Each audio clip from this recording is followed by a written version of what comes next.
very much for coming, everyone. Thanks for having us. I'm Michael Pilkington, from the Pilkington Architect, Adelaide, with a project in Western Victorian Gunditjmara country. So, very regional for us. We do a fair bit of work around South Australia, which comes in your patch. In fact, there's the map. And we had a COVID closure, of course. I know you guys suffered a lot through COVID during your lockdowns. We had a closed border. Of course, we flew in from Adelaide, and a whole lot of things happened around that region to support this project. So engineers, builders, subbies, everyone was from that region, or from the region, Ballarat down to Portland. And we've got a site, we've got a site there in the middle. So when we did visit, we were presented with these 4 concepts from Gunditjmara of the way they see the landscape, the forest, the sea, the stone and the river country. All those come together in that location. There's also remnants of history, of course, that they're dealing with. Landscape and the mission was very important. The actual landscape we were at on the edge of Darlot Creek, which was the creek that ran down from Budj Bim, the volcano that blew up 7,000 years ago and formed the whole dreaming story, the whole raison d'etre, if you can't mix your metaphors nicely, of that lot of that people in that location. And so these dwellings were built by the inhabitants since the mission, obviously, and then gradually falling down.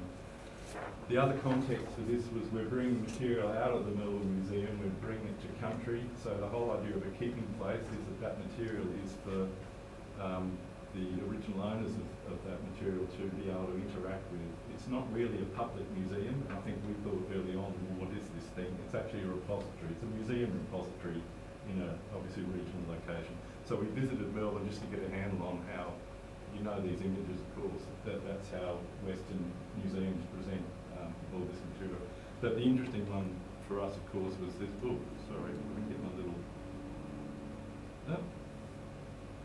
pointer going. This one, which is a well-known diagram from a book that I'll reference later.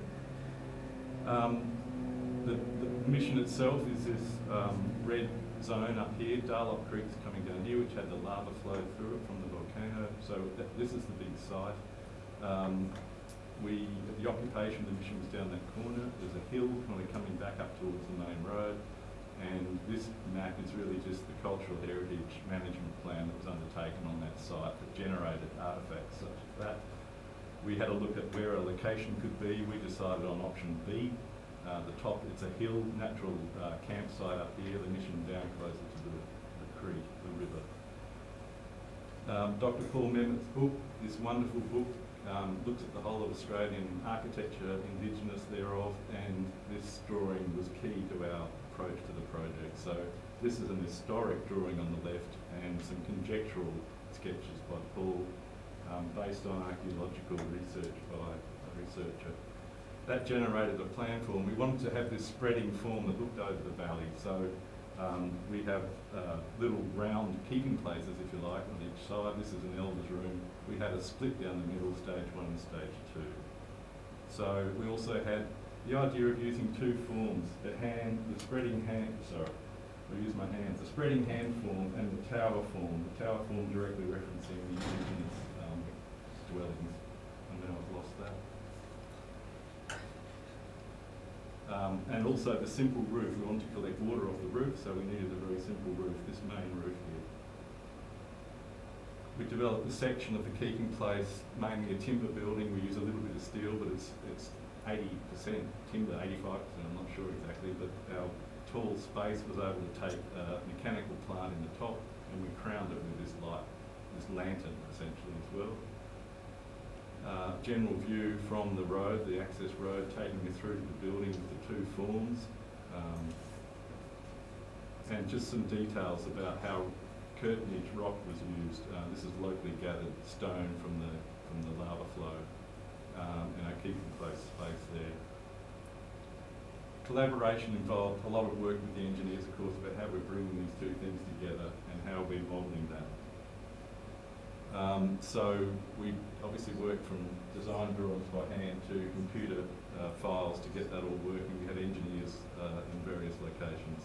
This starts to show you the screen of the sunshade on the eastern elevation. And there it is getting, you know, it's built, it's almost finished here. We actually had a set of shots taken before it was quite finished. So it allowed us double height windows in those spreading form spaces and some sun shading as well. The idea there was that it's like the eyebrow. You look out over the landscape. This sunshade was an eyebrow on the building, a shade structure. This is just a detail of collaboration. The builder suggested this window. We didn't have that window at all, but it's got a beautiful view of the keeping place. So it was just a way of working with the builder to make the design the best it could be. This also shows there's a lot of plasterboard inside. We couldn't maintain the plywood we wanted originally, so a lot of it got taken out. Sustainability agenda was big right from the start. We had a PV array that provides all the power. We're off-grid of everything. There's no water, there's no power, there's no gas.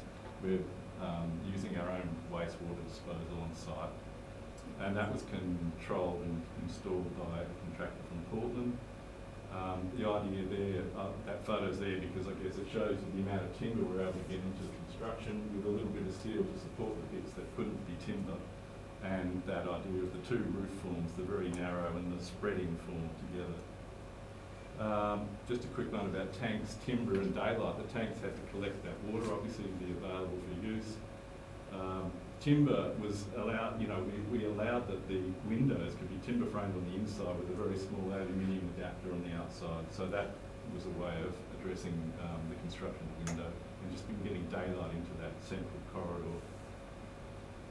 Just a quote from Damien, our very visionary client, of course, saying that they've been doing this for a long time. So it was a very much a driven agenda due to the location, but also from the indigenous group themselves, because that's how they want to operate in the future. So we love the fact that this was right there in front of all of us. There's a financial saving, of course, in renewable outcomes estimated at $20,000 a year. We generate 80 megawatt hours of 100% renewable, and that saves 100 tonnes of carbon emissions. Cost value outcomes, this is just a sketch that said there are other ways of doing this, Damien, and of course that got howled down big time, the sketch on the left. On the right, I think it's just an example of the interest that this place has generated locally. It got great support from everyone that we talked to down there. Aerial view, just looking back to the ground mount array in the back there. It's still, you know, there's a little bit of site works there, you'll see. And our compositions in timber, the rain screen technology around the dome versus the vertical hardwood cladding on the rest of the building, and our Kurtonitj rocks there forming the basis of the keeping place. This is just a quick one about what do we do with the top of this, because those traditional buildings didn't have lanterns at the top of them, so we did develop a lantern. That's it. We need to wrap up there. We'll just ask questions. Thank you. Any questions? Yeah. Yeah, please start. Thank you.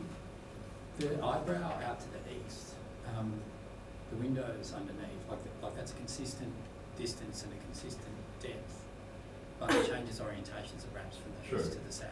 So, did you consider like tapering that depending on its orientation?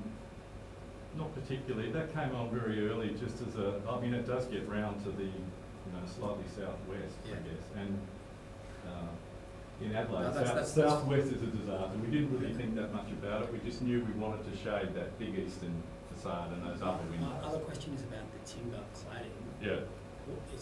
What species is it and what's the coating on it? It's I don't know that exactly, Jeremy. It's I think it's northern New South Wales hardwood. But it's rotary cut timber. The screen is does it cut. have a varnish on it? It's got it's got a varnish of some sort on it. Yeah. So my only question there is if it's a varnish, it's facing east northeast here. It gets it's got a maintenance issue. Sure. Yes. Yeah. No, we understand that. And then my last question is about this Gabion wall. Yes. Like, what's your kind of long-term plan on it? What's the life expectancy of the Gabion wall? I'm hoping it's long. Yeah, but it relies on the diameter of the galvanised cage, doesn't it? Sure. Yeah. Yeah, it does. That's true. The stone was collected locally, that was all made up on site from local stone by, I'm just interested in the decision to use the gabion instead Yeah. of actually building we the didn't stone. have the money for laying stone, Oh, I guess. okay. So it's really an economical decision, an economic decision about how do we incorporate stone without paying for laying. We did get some stone laid inside, actually drivable around the entrance to the actual keeping place. I don't have a photo of that. But that, again, that was volunteered. That was volunteered work as well.